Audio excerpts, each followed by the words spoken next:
اللہ کا شکر ادا کرو، یہ نہ سوچو اللہ تمہاری دعا کو فوراً قبول کیوں نہیں کرتا، بلکہ یہ شکر کرو کہ وہ تمہارے گناہوں کی سزا فوراً نہیں دیتا۔ اپنے بہترین وقت کو نماز کے لیے وقف کر لو، کیونکہ تمہارے سب کام تمہاری نماز کے بعد قبول ہوں گے۔ صبر میں شکوہ نہیں ہوتا، بس خاموشی ہوتی ہے، اور اس خاموشی کا شور صرف اللہ پاک کو سنائی دیتا ہے۔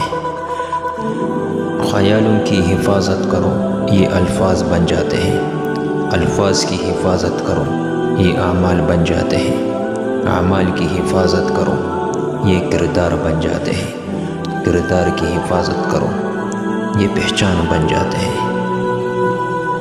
پھول بادل کے گرجنے سے نہیں، بادل کے برسنے سے اگتے ہیں، لہٰذا اپنی آواز کی بجائے اپنے دلائل کو ہمیشہ بلند کیجیے۔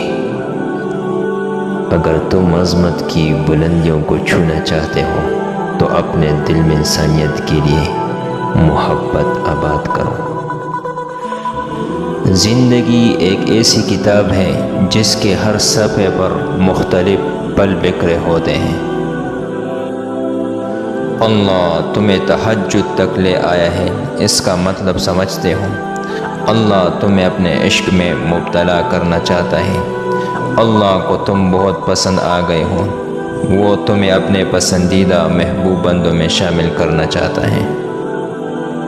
اگر لوگ تم سے متاثر ہو رہے ہیں تو تکبر نہ کرو، بلکہ اللہ کا شکر کرو کہ اس نے تمہارے عیب چھپا رکھے ہیں اور تمہیں لوگوں میں معزز بنا رکھا ہے۔